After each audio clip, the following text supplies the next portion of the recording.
Carlos V, rey de España y emperador del Sacro Imperio Romano Germánico, y Francisco I, rey de Francia, encarnaron a su manera la transición entre el mundo medieval y el renacentista en la Europa del siglo XVI. Parco y piadoso uno, veleidoso y frívolo el otro. Ambos fueron testigos y protagonistas principales de uno de los procesos de cambio más importantes en la historia de la humanidad, pero nunca lograron complementarse y conciliar sus intereses.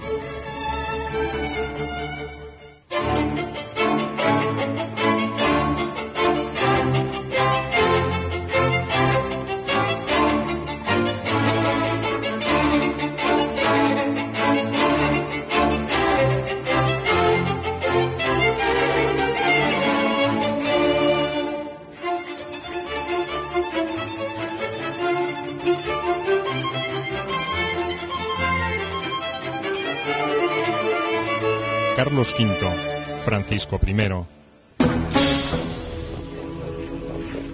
Durante 26 años se enfrentaron en guerras que consumieron enormes cantidades de recursos humanos y materiales, sin que uno pudiera predominar sobre el otro. Dos poderosas voluntades que se anularon mutuamente y condicionaron en forma decisiva el destino de sus reinos. Carlos V y Francisco I son los dos reyes rivales por excelencia. En el concepto de vidas cruzadas quizá no hay ninguna pareja que represente mejor este concepto de confrontación directa, política, militar, que les persiguió a lo largo de toda su vida. Dos reyes que se pasaron la vida mirándose el uno al otro y efectivamente enfrentados en una rivalidad que tuvo mucho ciertamente de personal. Una rivalidad que en lo político se desarrolló fundamentalmente en función de dos cuestiones, que fueron una, la propia elección del imperio, para la que ahí se impuso Carlos V y se impuso sobre la base de contar con la cobertura económica de la banca alemana, que fue la que puso el dinero, y con ese dinero eso le permitió efectivamente poder ser el candidato elegido frente a Francisco I. Francisco de Angulema, coronado como Francisco I a la muerte de Luis XII de Francia en 1515, fue el primero en aparecer cronológicamente en las páginas de la historia. Nació en Cognac el 12 de septiembre de 1494, hijo de Carlos de Valois y de Luisa de Saboya. Esbelto y de facciones agradables, a pesar de su nariz prominente, su fama de caballero galante fue proverbial en la corte parisina. Ambicioso y dispuesto a cubrirse de gloria militar, no tardó en impulsar una política expansionista que alteraría el delicado equilibrio europeo en los comienzos del siglo XVI. A pocos meses de su designación, encabezó una fuerza de 30.000 soldados para recuperar Milán, antigua posesión francesa, gobernada por el duque Maximiliano de Sforza, aliado del Papa León X y del emperador alemán Maximiliano de Habsburgo. Una batalla cerca del pueblo de Marignano termina con la resistencia del duque y otorga a Francisco su primer galón como guerrero invencible. La elección del joven rey para demostrar sus ambiciones de poder no había sido casual. El milanesado no solo era una constante reivindicación de Francia, sino que se había transformado en un centro geopolítico de primer orden para las potencias europeas. Desde allí, Francisco podía influir sobre los estados pontificios, sobre las posesiones del emperador Maximiliano y sobre potencias marítimas como Venecia y Génova. De hecho, la victoria de los franceses obligó al Papa a negociar un nuevo concordato. El soberano francés tenía ahora el derecho de designar obispos y abades, un privilegio especial que incrementó el prestigio de Francisco I en la corte parisina, la más culta y refinada de toda Europa. Fue Francisco I quien de manera más clara impuso una nueva forma de gobierno, una nueva forma de entender la política, de la manifestación del rey, que va a ser en definitiva la corte. Y para ello, evidentemente, se va a inspirar los más avanzados, las cortes, las formas políticas más avanzadas de la época eran las ciudades italianas, los estados italianos, y evidentemente se va a basar en ello. Francisco I pues intenta sacar de las instituciones medievales, trata de reorganizar un reino que ha salido de una larga guerra, precisamente con instituciones modernas, con instituciones de la edad moderna. En paralelo con su campaña en el norte de Italia, Francisco consolidó su alianza con Enrique VIII, el rey de Inglaterra, descendiente de una dinastía que había sostenido una larga rivalidad con Francia. El objetivo estaba claro. El joven monarca francés ganaba puntos para aspirar a la corona del Sacro Imperio Romano Germánico, el mítico trono de Carlomagno, que ostentaba un envejecido Maximiliano de Habsburgo. Un solo escollo se levantaba en su camino, el nieto de Maximiliano, Carlos, que había sido coronado rey de España en 1518 al unificarse los dominios de Castilla y de Aragón, a los que se sumaba también su señorío sobre Flandes y los Países Bajos. Un rival poderoso por los recursos potenciales de sus posesiones europeas y los que comenzaban a asomar desde América, pero de escaso brillo y laureles para el avasallante Francisco. Tiene una imagen muy brillante, una imagen de hombre de mundo. Carlos V tiene, sin embargo, una imagen distinta, de hombre apocado, achatado, con su mandíbula prominente.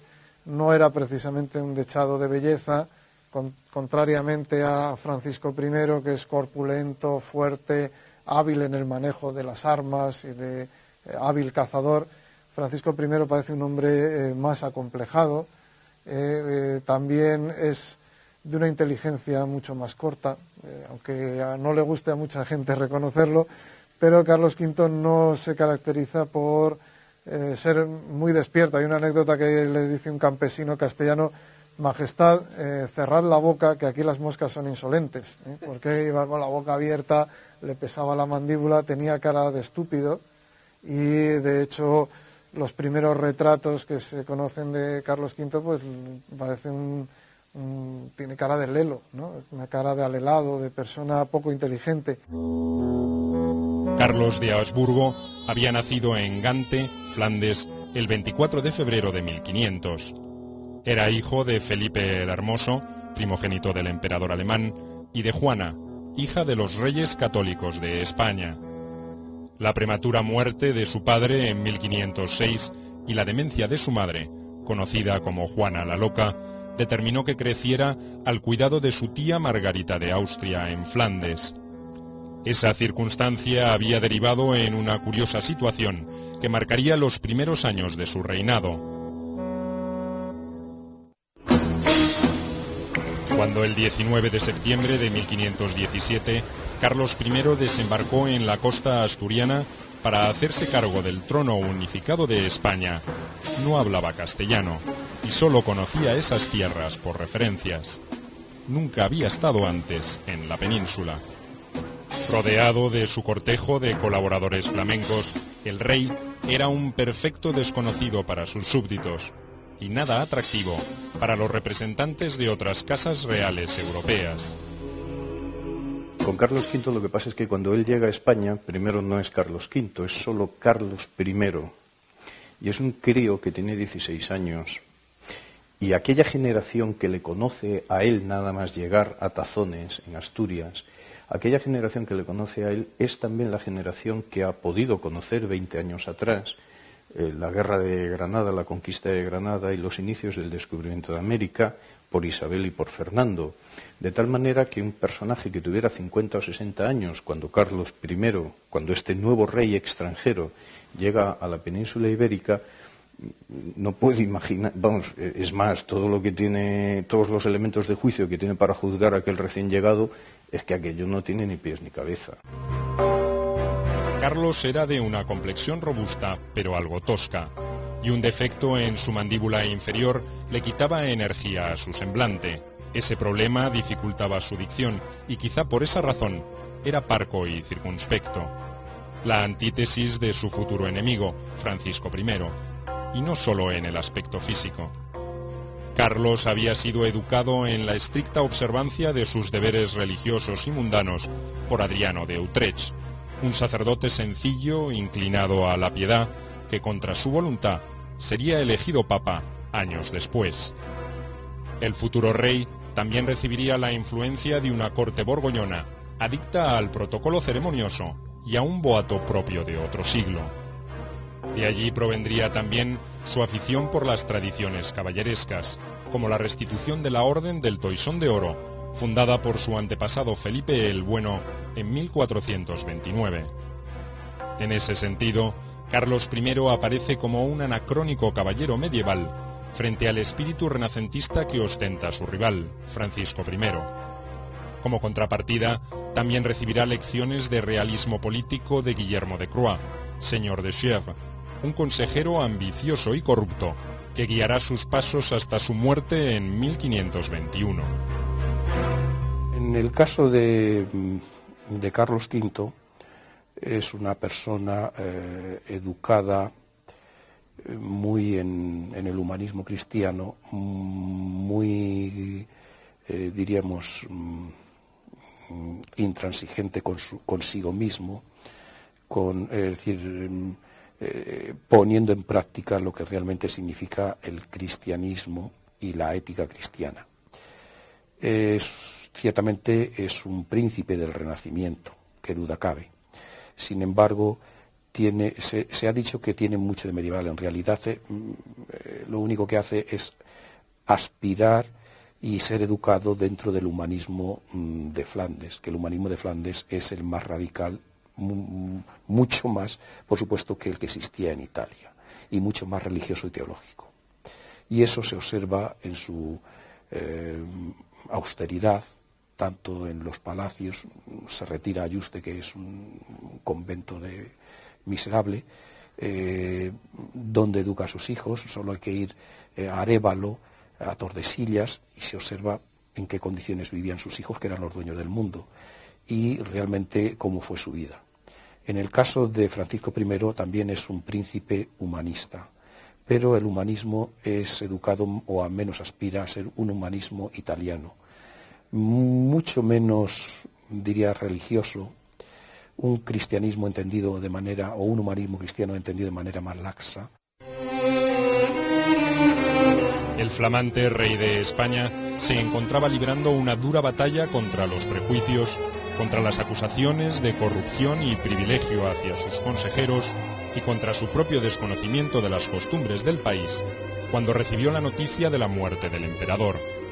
Maximiliano había fallecido el 12 de enero de 1519, y según un procedimiento muy antiguo, la elección del sucesor estaría a cargo de 7 grandes príncipes electores alemanes.